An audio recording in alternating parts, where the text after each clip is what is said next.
I will start my speech in 3, 2, 1. But before I start my speech, I will be apologizing for any explicit words that I'm about to say. Now, the burden of proof of this motion is why does welcoming a demographic winter better for the developing states than status quo? The stance is we will try to slow down the birth rate until we reach the desired outcome of demographic winter by enforcing safe sex, supplying the people with pregnancy stopping pills, and etc. Now the problem identification is that the first one, because birth rate is much higher, then the density of people in that location becomes more compact, which means that the income per capita becomes lower. And because not enough of these people have a good income rate because of the fact of the huge salary gap. Now, the booming in population will end up in a gap of supply and demand.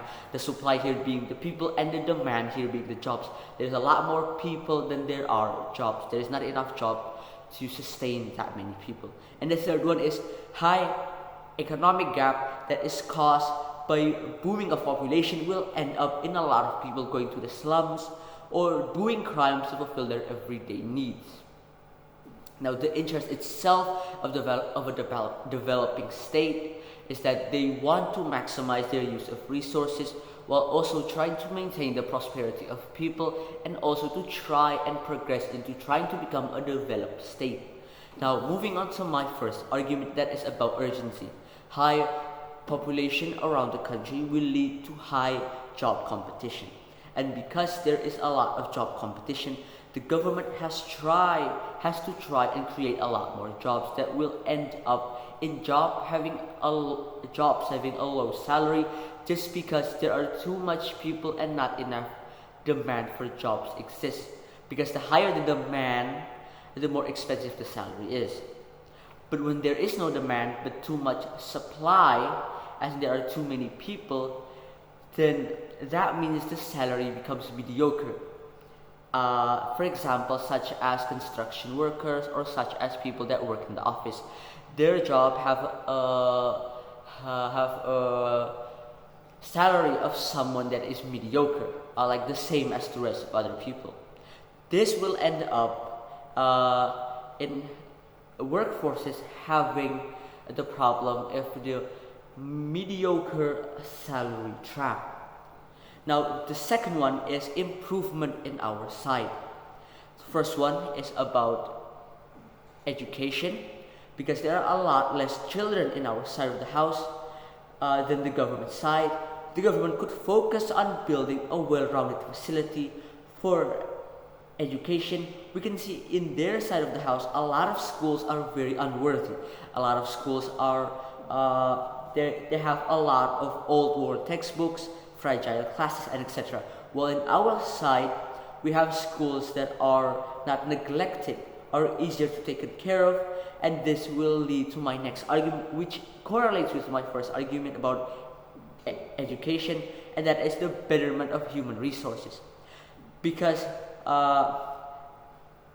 education is better in our side, this makes it beneficial for our country to gain better human resources. Not only does to get proper education, but also to get proper training. Unlike in status quo, where a lot of workforce are actually worse due to the fact that not everyone has the same amount of training or not has the same amount of education. In our side, a lot of people has good education and also has good training, which is why the workforce in our side is much better than in status quo.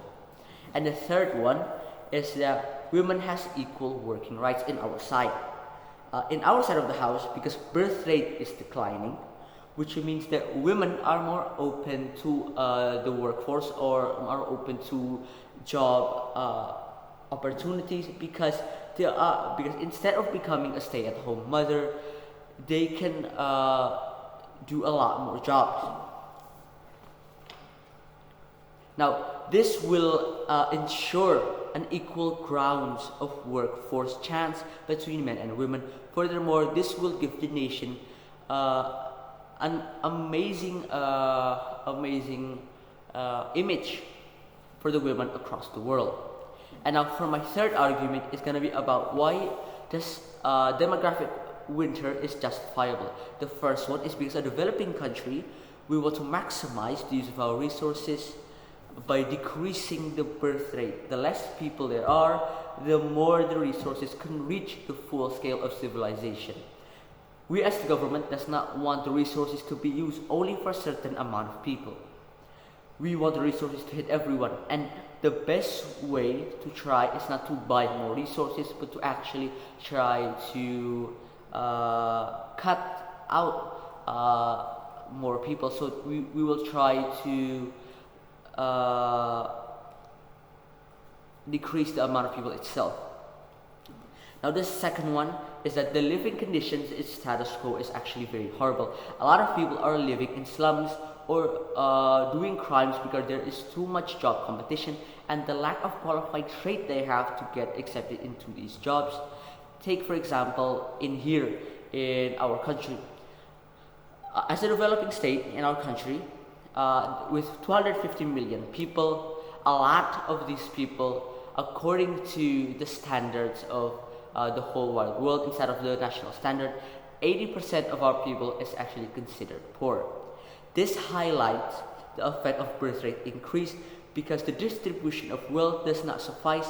It is also the government's fault because they know they do not have the resources to sustain a lot of these people, because developing countries are limited in funds.